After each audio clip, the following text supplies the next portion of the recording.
Good morning, students. Welcome to the next lecture of subject Fluid Mechanics and Hydraulic Machines. In our today's lecture, we will start our new unit 2, which is static forces on surface and buoyancy. So let us understand the content which we are going to learn in this chapter. First is what is fluid statics? What are the actions of fluid pressure on a surface? We will learn total pressure in a center of pressure. We will see the resultant force and center of pressure on a plane surface immersed in a liquid. We will also see the introduction to buoyancy. We will see the metacenter and what is metacentric height. We will also understand the conditions for stability of submerged body and conditions for the stability of floating body. We'll also see the experiment method for calculating metacentric height. So let us begin with the fluid statics. Now, as we know that static means steady or something which is at rest. So it is a branch of fluid mechanics which associates with the behavior of fluid at rest. It deals with the problems which are associated with the fluids when they are not in a motion, or you can say that there is no relative motion between the adjacent fluid layers. So in this case, what happens? There is no shear stress in the fluid which tries to deform it. So there are only stress which comes in a contact is normal stress. So the forces which act are normal stress due to the pressure and the variation of pressure due to the weight of fluid. So the fluid static is used to determine the force acting on a fluid on submerged bodies and the force developed by the devices like hydraulic presses and car jacks. ठीक है, मैं सीधा simple आपको example दूंगा कि fluid static, अगर static की बात करते हैं तो क्या हो जाएगा भाई, जहाँ पे मोशन नहीं है ऐसी चीज को हम कहेंगे कि स्टैटिक फॉर्म में है। ठीक है, अगर मोशन नहीं है तो हमें पता है कि लेयर बाय लेयर मूवमेंट नहीं होगा। लेयर बाय लेयर मूवमेंट नहीं होगा तो उसमें क्या रहेगा कि हमारा जो फ्लूइड है वो नॉर्मल कंडीशन में ही रहेगा, स्टैटिक कंडीशन में रहेगा, स्टेडी रहेगा। ठीक है, अब जब हम वहाँ पे फोर्स ही नहीं लगा रहे तो शेयर स्ट्रेस नहीं जनरेट होगा। ठीक है, शेयर स्ट्रेस जनरेट नहीं होगा तो कौन सा फोर्स इसके, तो जो normal force due to and the pressure variation due to fluid weight, ये दो फोर्सेस रह जाएंगे। ठीक है, इस फिनोमेना का यूज हमें हमारा जो वाटर डैम है, लिक्विड स्टोरेज टैंक्स है, ठीक है, इन सब में कैसे फोर्स लगते हैं उनको बनाने के लिए, उनकी मजबूती के लिए हमें कैसे कैसे फोर्स का कंसिडरेशन करना है उसके लिए हम करते हैं। सो द एप्लीकेशंस आप देख सकते हैं यहाँ पे। So the application is floating और submerged body, water dam, gates, liquid storage tanks, etc. So it is the dam. इसमें fluid static का यूज होता है। Now let us understand the action of fluid pressure on a surface. So we know that what is pressure? So pressure is nothing but it is force per unit area. So let us assume that fluid pressure P, which acts on a solid boundary, इस boundary पे act करता है और across any plane. अब हमें क्या consider करना है? Let us consider this is a small और माइन्यूट पार्टिकल। वो एक छोटा सा element, small element we had taken. So अगर ये स्मॉल एलिमेंट है तो उसका जो एरिया हमने कंसीडर कर लिया भाई, इस एरिया में ये जो स्मॉल एलिमेंटल सेक्शन लिया है उसका डेल्टा A1 है और यहाँ पे हमारा डेल्टा A2 है। Now what is force? और so force is nothing but your pressure into area. इसके फॉर्म में लिख सकते हो प्रेशर इंटेंसिटी हमारी होती है फोर्स डिवाइडेड बाय एरिया। तो हमारा जो फोर्स हो जाएगा प्रेशर फोर्स, वो क्या हो जाएगा? Pressure intensity into area of element. ठीक है, नाउ लेट अस अज्यूम, हम क्या करते हैं, let us consider this from this figure the force on a curve surface. So बहुत ही स्मॉल माइन्यूट पार्टिकल हम ले रहे हैं, elemental section cross section area ले रहे हैं। सो हमारा जो force 1, pressure force 1 which acts on this elemental area is equals to P1 delta A1। यहाँ पे जो लगेगा वो है P2 delta A2 and up to if there are number of n elements, n element जितना है तो क्या हो जाएगा P N delta A N. And what about the resultant, तो अगर आप रिजल्टेंट की बात करोगे तो resultant it is nothing but is a summation of, it is the algebraic sum of all the pressure force which acts on a whole body। तो यहाँ पे अपन स्मॉल एलिमेंट को सम कर देंगे तो ये जो पूरे बॉडी का रिजल्टेंट फोर्स बन जाएगा। ठीक है, अगर सिलेंड्रिकल उसकी बात करोगे तो सिलेंड्रिकल की बात करोगे तो आप देखो क्या हो रहा है हर जगह, because as you know that force is acted upon और it acts throughout the liquid surface, सब जगह सारी सरफेस पे इक्वली लगता है। तो ये सारे जो फोर्सेस है उसकी टोटल इफेक्ट क्या करेंगे, एक दूसरे को कैंसिल आउट कर देंगे। ठीक है, सो जो रेडियल उसमें क्या हो जाएगा हमारे पास, ये जो फोर्स है वो जीरो बन जाएगा। ठीक है, सो देखें for example in the extreme case of the curve surfaces of a bucket filled with the water as shown in figure, the elementary forces are radially on vertically wall will balance and the resultant force will be zero. Now let us understand Now let us understand the total pressure and center of pressure। अब ये total pressure है क्या, देखिए अब total मतलब होता है कि भाई सारा का सारा, ठीक है, जो पूरा लग रहा है वो, अगर सीधी भाषा में बात करें तो जितने भी बॉडी को हम क्या करते हैं कि वहाँ अगर जो एल्जेब्रिक सम है सारे उसके, हम उसको क्या एक फोर्स में कन्वर्ट करते हैं कि भाई उसका टोटल जो इक्विवेलेंट फोर्स आ रहा है वो इतना है, तो हम उसे कह देंगे भाई ये टोटल फोर्स हो गया ना। The total force is defined as the force exerted by static fluid on a surface either plane or curve when the fluid comes in a contact with the surface and this force is always normal to the surface। देखिए हमेशा कैसे रहेगा, surface के normal ही act करेगा। ठीक है, surface के normal ही लगेगा हमेशा। Now what is centre of pressure, so अभी टोटल प्रेशर जहाँ पे एक्ट होगा, ठीक है, ये जो टोटल प्रेशर का पॉइंट ऑफ एप्लीकेशन है या जहाँ पे एक्ट हो रहा है उसे हम कह देंगे सेंटर ऑफ प्रेशर।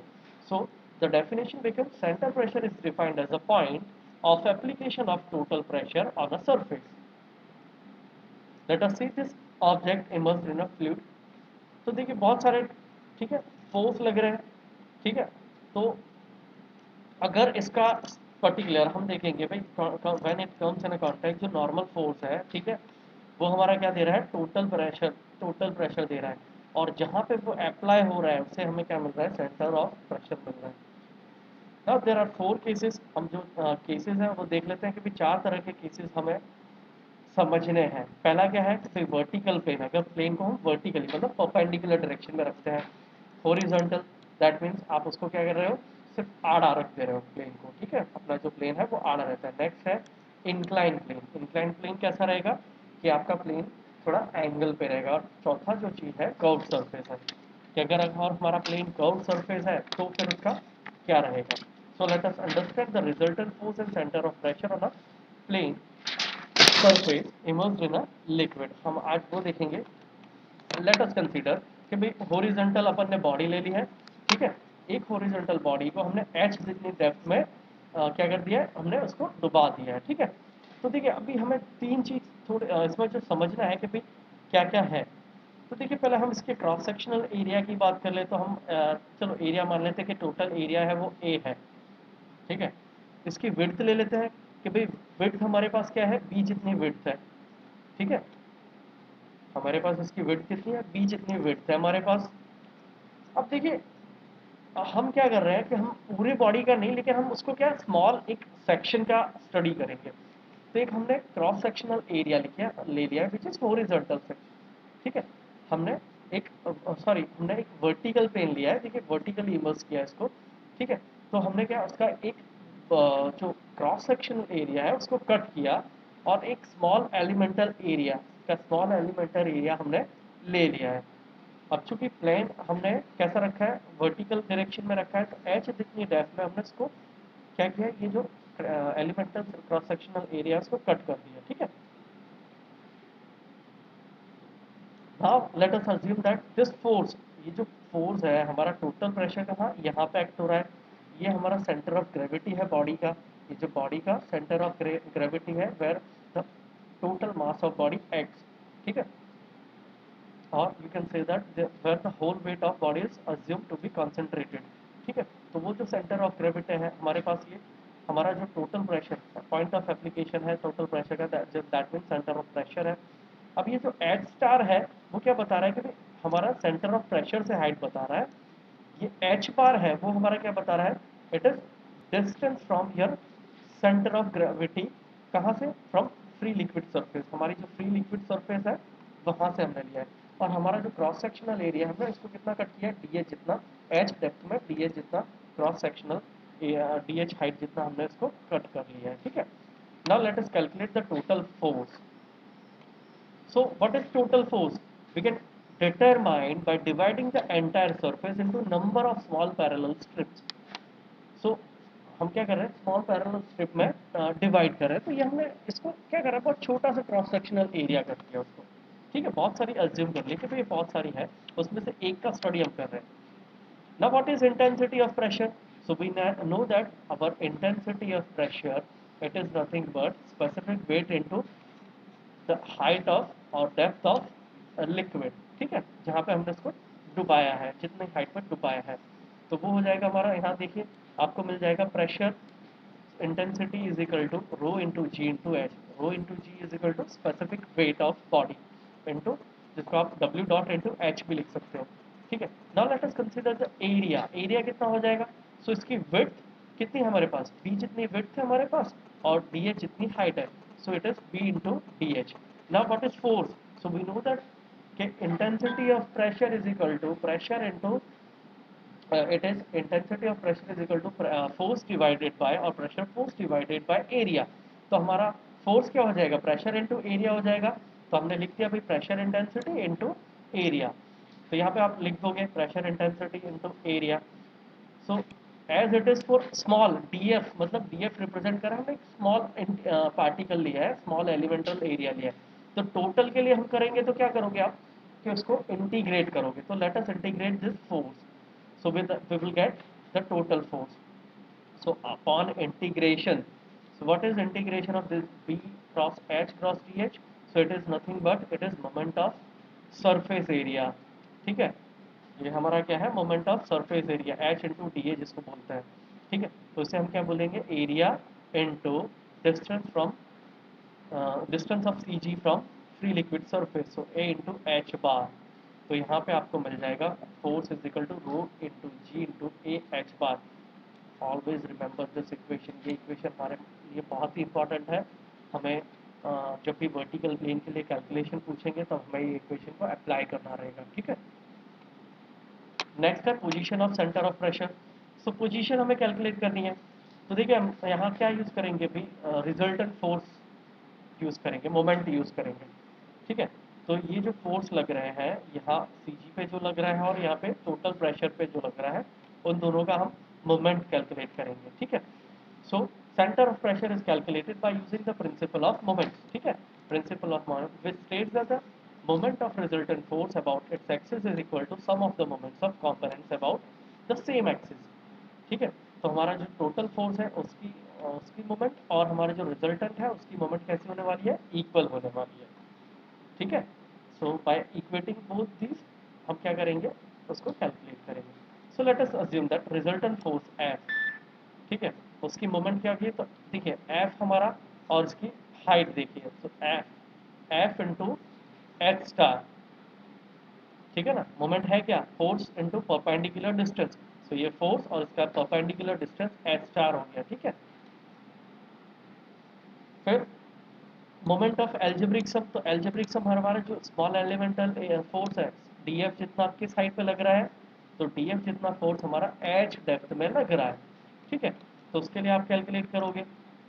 सो अब हमें क्या करना है, ये जो रिजल्टेंट है और हमारा जो स्मॉल एलिमेंट फोर्स है उसको इक्वेट कर दो। अपॉन इक्वेटिंग हमने इक्वेट कर दिया है, ठीक है। अब ये देखिए इक्वेशन क्या बनानी है, sum of all this force. तो हमें क्या इंटीग्रेशन करना रहेगा, इंटीग्रेट करोगे तो rho into G into H into B into D H into H. इसका इंटीग्रेशन क्या हो जाएगा, B H square into D H. Rho G तो हमारा कांस्टेंट है, स्पेसिफिक वेट जिसको कहेंगे। तो हमारा बच क्या गया, this is equals to for for you can say that अपन यूनिट विड्थ के लिए हम बात करें, ठीक है। तो क्या हो जाएगा H square into D A जितना हो गया, because B into D H क्या हो जाएगा, एरिया हो जाएगा। अभी H square into D A क्या हो गया, it is nothing but second moment of inertia, जिसको आई नॉट कहेंगे। ठीक है, तो इसको हम क्या करेंगे, उससे रिप्लेस कर देंगे, आई नॉट रख देंगे एच स्क्वायर डी ए की जगह। तो हमारी इक्वेशन क्या आ जाएगा, rho G into I naught upon integration. Integrate करने के बाद हमें क्या मिलेगा, F into H star is equal to rho G into I naught. तो एच स्टार क्या मिल जाएगा, H star is equal to I naught upon A H bar. अब ये एफ हमें ऑलरेडी कैलकुलेट कर चुके हैं कि टोटल फोर्स हमारा जो रिजल्टेंट फोर्स था है क्या, तो रो जी इंटू ए एच बार है, वो हमने पुट किया upon upon putting all the values we will get H bar, मतलब सेंटर ऑफ प्रेशर की जो सॉरी एच बार हमारा जो सी जी से डिस्टेंस है वो। ठीक है, तो एच स्टार मतलब सेंटर ऑफ प्रेशर का जो हमें डिस्टेंस मिलेगा, क्या मिलेगा, I naught upon A H bar. Now apply parallel axis theorem. तो पैरेलल एक्सिस थ्योरम क्या कहती है कि I naught this axis is equal to किसके बराबर, आई जी प्लस ए एच बार के इक्वल होती है। ठीक है, now replace this I naught with I G plus A H bar. I G plus A H bar से रिप्लेस करोगे तो हमें इक्वेशन मिल जाएगी I G upon A H bar plus A H bar.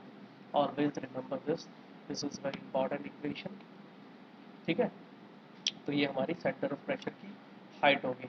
Now let us assume for incline plane. अब incline plane के लिए जब आप बात करोगे तो इंक्लिनेशन दैट मीन्स हम थोड़ा एंगल पे कर रहे हैं। ये हमारा प्लेन है, इसको हमने इंक्लाइन कर दिया, ये बॉडी जो हमारी रिप्रेजेंट होगी कुछ इस तरह से है। ठीक है, अब देखिए इंक्लाइन प्लेन के लिए बात करोगे तो हम डिस्टेंस इंक्लाइन डिस्टेंस ले रहे हैं, एक डेप्थ ले लिया हमने एच बार जितनी। अब ये वर्टिकल डिस्टेंस, हम इंक्लाइन डिस्टेंस की बात करें तो ये वाई बार है। ठीक है, ये वाई डिस्टेंस आ रहा है, और जो सेंटर ऑफ प्रेशर का है वाई स्टार जितना है। ठीक है, जहाँ पे हमारा टोटल प्रेशर एफ एक्ट कर रहा है। We need to apply the same logic, सारा का सारा वर्टिकल प्लेन जैसा ही लॉजिक है, एक्सेप्ट कि यहाँ हम थोड़ा प्लेट को क्या कर रहे हैं, इंक्लाइन फॉर्म में कर रहे हैं। ठीक है, so let us assume this, let us consider A is the total area of inclined surface, theta is nothing but inclination angle with a liquid free liquid surface, OO it is nothing but your axis। ठीक है, ये जो axis है इसको represent कर रहा है। ठीक है, ये परपेंडिकुलर जो axis है उसको रिप्रेजेंट कर रहा है।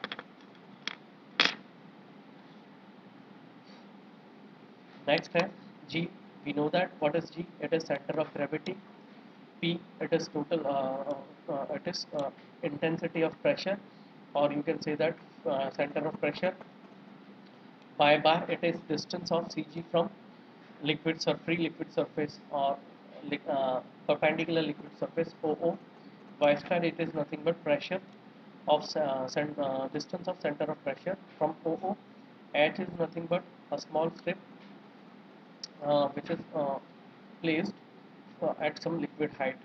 ठीक है, और एच बार क्या है, ये डेप्थ ऑफ सी जी दे रहा है, और एस स्टार हमारा सेंटर ऑफ प्रेशर का डेप्थ बता रहा है। देखिए कोई ज़्यादा चेंज नहीं है, थोड़ा हमें कंसिडर करना है, जो लॉ ऑफ ट्राइंगल है वो यूज़ करना है। देखिए पहले हमारा इंटेंसिटी ऑफ प्रेशर सेम है, हमारा जो स्मॉल एलिमेंटल एरिया में जो फोर्स मिलेगा डी एफ वो भी सेम रहेगा, intensity of pressure into D A upon वो भी हमारा सेम आया, rho G H into D A. अब देखिए यहाँ पे जो चेंज आने वाला है वो क्या है, we know that H upon Y is equal to H bar. ये देखिए लॉ ऑफ ट्राइंगल आप लगाओगे तो यहाँ से सारे लिक्विड की जो ट्राइंगल बना रहा है, ठीक है, ये जो ट्राइंगल, तो H upon Y is equal to H star upon Y. ठीक है, is equal to H upon Y जितना मिल जाएगा आपको। देखिए वही इसने लिख दिया है। ठीक है, इक्वल्स टू क्या आ गया, इंक्लाइन एंगल साइन थीटा के इक्वल्स होगा, बिकॉज वी नो दैट हम यहाँ पे लॉ जो परपेंडिकुलर ट्राइंगल लॉ लगा देंगे तो साइन थीटा से जो भी अपन आ रहा है वो अपन लिख देंगे। So your H is equal to Y sine theta हो जाएगा। अब यहाँ पे जो आपको H is equal to Y sine theta है वो वैल्यू पुट कर देनी है upon facing that rho G sine theta हमारा कांस्टेंट हो गया, इंटीग्रेशन किसका होगा, वाई डी ए का। अब ये जो वाई डी ए क्या है, ये हमारा फर्स्ट मोमेंट ऑफ एरिया है, एरिया का फर्स्ट मोमेंट है, वो किसके इक्वल होता है, ए बाय बार के इक्वल होता है। ठीक है, so put it A by bar is equal to, यहाँ पे पुट करोगे F is equal to rho G into sine theta into A Y bar. अभी ए वाई बार है क्या, क्या है हमारा ए वाई बार, तो y bar into sine theta आप देखोगे यहाँ पे, y bar into sine theta आप देखोगे तो वो किसके इक्वल हो जाएगा, h बार के इक्वल हो जाएगा, ठीक है। तो आप h बार लिख दोगे, देखिए वापस से सेम टू सेम इक्वेशन बन गई, लेकिन डिफरेंस क्या है यहाँ पर, h bar is equal to Y bar sine theta, हमारा वर्टिकल जो सेंटर ऑफ मास है, ठीक है, वो हमें देखना है, सी जी हमारा वाई डायरेक्शन में जो है वो हमें देखना है। Next, position of centre, apply the formula df is equal to pressure into dA, rho g into dA. Now what is dA? It is y sin theta, ठीक है, sorry h, what is h? So it is y sin theta, y sin theta आप put करोगे, ठीक है, put कर दिया आपने, अपन placing all the values, आप सारी वैल्यूज जैसे रखते हो तो आपको क्या मिल जाएगी, एक इक्वेशन मिलेगी, रो जी y sin theta into dA into y, ठीक है ना। टोटल हमें अगर कैलकुलेट करना है और रिजल्टेंट कैलकुलेट करना है तो हमें क्या करना है, इंटीग्रेट करना रहेगा। देखिए यहाँ पे इंटीग्रेशन किया, तो इंटीग्रेशन करोगे तो ये रो जी साइन थीटा तो हमारा कॉमन हो गया, कांस्टेंट है, ठीक है, तो हमने निकाल लिया। और हमारा इंटीग्रेशन क्या रहेगा, Y square into D A. अब ये Y square into D A क्या हो जाएगा, बस हमारा सेकेंड मोमेंट ऑफ इनर्शिया हो गया, जिसको हम मोमेंट ऑफ इनर्शिया बोलेंगे अबाउट सरफेस ओ ओ, जिसको आई नॉट से रिप्रेजेंट करेंगे। लिख दिए, आई नॉट लिख दीजिए, ठीक है, वाई स्क्वायर डी ए की जगह आई नॉट लिख दीजिए। Now apply the same law of moment of law of moment लगा दो, ठीक है, क्या हो जाएगा, moment at point total pressure क्या रहेगा, एफ इंटू वाई स्टार हो जाएगा, इक्वेट करो, upon equating Y star is equal to हमें क्या होगा, rho G sine theta into I naught divided by F मिल जाएगा। अब हमारा देखो वाई स्टार है क्या, किसके इक्वल हो जाएगा, F star upon sine theta हो जाएगा, and what is F, it is rho G H bar. Again apply parallel axis theorem, IG क्या है, IG plus A Y bar, put all the values, यहाँ पे सारी की सारी वैल्यू लिख दो। अपॉन पुटिंग हमें एक इक्वेशन वापस मिलेगी, देखिए क्या इक्वेशन मिलती है, so our H star is equal to sine square theta divided by A H bar into I G plus A by bar square. Now what is by bar, by bar it is nothing but H bar upon sine theta, मैं law of triangle से मिल जाएगा, ठीक है। लिख दो सारी equations, equation लिखने के बाद विथ फ्यू लिटिल चेंज, अगर यहाँ पे देखिए क्या चेंज आ रहा है, तो ये साइन स्क्वायर थीटा जितना अमाउंट बढ़ रहा है, सो एच स्टार की वैल्यू क्या मिलेगी, I G sine square theta divided by A H bar plus H bar जितना मिलेगा। अब देखिए यहाँ पे हम थीटा को 90 डिग्री कर देते हैं तो साइन 90 क्या हो जाता है 1, ठीक है, तो ये हमारी वर्टिकल प्लेन हो जाएगी, ठीक है। अगर यहाँ पे 0 कर देते हैं तो वो क्या हो जाएगा, हॉरिजॉन्टल प्लेन के लिए हो जाएगा, ठीक है। तो नेक्स्ट जो हमारा केस है वो हॉरिजॉन्टल केस ले रहे हैं, हॉरिजॉन्टल में हमने क्या रखा है, आड़ा रख दिया उसको, तो हमारा एच बार और एच स्टार क्या रहेगा, सेम जैसा रहेगा, वो आप देख सकते हो, हमारा सेंटर ऑफ प्रेशर और सेंटर ऑफ ग्रेविटी दोनों क्या एक ही पॉइंट पे कोइंसाइड हो जाएंगे, ठीक है। तो उसके लिए भी हमारा जो इक्वेशन रहेगा, फोर्स का इक्वेशन रहेगा, F is equal to rho G H bar, ठीक है। Next most important, curved surface के लिए, कर्व्ड सरफेस, ये हमारा कर्व्ड सरफेस है, ठीक है। अब कर्व्ड सरफेस है तो हमारा हमने जो बात की थी कि हमारा फोर्स जो लगने वाला है नॉर्मल फोर्स लगेगा, दैट मीन्स नॉर्मल फोर्स है तो it is at some angle, तो ये जो एंगल बना रहा है तो उसके दो कंपोनेंट में आप रिजॉल्व कर सकते हो, vertical component and horizontal component. तो अगर इसको ट्राइंगल से रिप्रेजेंट करना हो तो ये कुछ ऐसा ट्राइंगल बन के आ जाता है आपके पास, ठीक है। ये अपना एरिया हो गया, ठीक है, ये डी ए साइन थीटा दूसरा वर्टिकल डिस्टेंस हो गया और डी ए कॉस थीटा आपका हॉरिजॉन्टल डिस्टेंस बता रहा है, ठीक है। अब देखिए यहाँ पे स्टार्टिंग में हम देखेंगे सब कुछ सेम है, हमारा पहला centre of pressure P small P is equal to G H है, टोटल फोर्स और स्मॉल एलिमेंट्री एरिया में जो लगता है वही उसकी बात करेंगे, तो small elemental force is equal to P into D A, rho G H into D A, put all the values, हमने सारी वैल्यू रख दी, हमारे पास कुछ इस तरह की वैल्यू आ गई, ठीक है। अब देखिए चेंज क्या रहने वाला है, हमने जैसे बात की थी कि हमें दो कंपोनेंट में हम इसको रिजॉल्व कर सकते हैं, एक हॉरिजॉन्टल दूसरा वर्टिकल, ठीक है, हॉरिजॉन्टल और वर्टिकल, और जो हमारा इंक्लिनेशन रहेगा विथ हॉरिजॉन्टल तो वो क्या रहेगा tan inverse, it is five is equal to tan inverse vertical component divided by horizontal component रहेगा, ठीक है। हमारा जो हॉरिजॉन्टल फोर्स होगा वो क्या हो जाएगा, सो स्मॉल एलिमेंटल फोर्स के लिए F D F sine theta रहेगा, ठीक है। So it is rho G H into D A sine theta होगा, और एफ वाई क्या हो जाएगा, डी ए कॉस थीटा हो जाएगा, ठीक है। वर्टिकल हॉरिजॉन्टल डिस्टेंस लेंगे, परपेंडिकुलर डिस्टेंस ले रहा है इसलिए। सो it is D F upon D F into cos theta. Upon integration, दोनों का इंटीग्रेशन करोगे कुछ वैल्यू ऐसी आ जाएगी, ठीक है। ट्राइंगल में आप ये देख सकते हो हमने ऑलरेडी रिप्रेजेंट किया है, ठीक है। So what is D A sine theta, it is nothing but F G, ठीक है। वो हमारा क्या है, एफ जी है, which is vertical projection of area D A.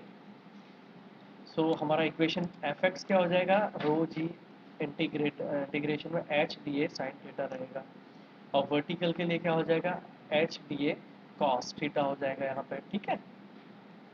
What is H D A cos theta, तो ये हमारा हॉरिजॉन्टल प्रोजेक्शन, देखिए दो प्रोजेक्शन कंसिडर कर रहे हैं। डी ए साइन थीटा लोगे तो आप वर्टिकल प्रोजेक्शन लोगे, डी ए कॉस थीटा लोगे तो हमें हॉरिजॉन्टल प्रोजेक्शन लेना है, ठीक है। So F I equal to क्या मिलेगा, rho G into H D A cos theta. Now what is F I, तो एफ आई हमेशा हमारे क्या रहेगा, weight of liquid supported by, हमारा वर्टिकल फोर्स हमें पता है कि जितनी जो वेट है बॉडी का वो हमारा वर्टिकल फोर्स रहेगा। ये टेबल है, इसको आपको थोड़ा अच्छी तरह से समझ लेना है। अगर प्लेन सरफेस है, ठीक है, रेक्टेंगुलर है या स्क्वायर शेप में है, ठीक है, तो रेक्टेंगुलर के लिए हमारा जो रहेगा एक्स बार क्या रहेगा, एक्स क्या रहेगा, डी बाई टू रहेगा, एरिया क्या रहेगा, B to area, breadth to depth रहेगा रेक्टेंगुलर प्रोजेक्शन के लिए, और I G equal to B D given by 12 लेना है, ठीक है। ये ट्राइंगुलर क्रॉस सेक्शन के लिए भी हमारा जो सेंटर ऑफ ग्रेविटी रहेगा वो क्या रहेगा, X bar is equal to H upon 3, ठीक है। एरिया का रहेगा हाफ बेस इंटू अल्टीट्यूड, और आई जी की वैल्यू रहेगी पी एच क्यूब बाय 36। तीसरा केस हम सर्कुलर प्लेट की बात करेंगे, तो सर्कुलर प्लेट के लिए आप क्या करेंगे, डायमीटर बाय 2 लोगे, एरिया हमारा पाई बाय 4 डी स्क्वायर रहेगा, और आई जी की वैल्यू क्या रहेगी, pi by 4 pi into D raise to 4, pi to D raise to 4 divided by 64। और फॉर ट्रेपेजियम के लिए हमारे पास क्या रहेगा, एक्स पोजीशन मतलब एक्स जो डिस्टेंस लेना है, ठीक है, वो हमारा डिस्टेंस कितना रहेगा फ्रॉम बॉटम ऑफ दैट, ठीक है, वो हमारा क्या रहेगा, two A plus into bracket two A plus B divided by A plus B into H by 3 जितना रहेगा। और इसी तरह से हम area as well as centre of moment of inertia calculate करेंगे एट सेंटर ऑफ ग्रेविटी। चलिए दोस्तों, आज के लिए हम इतना ही रखते हैं। Thank you for watching.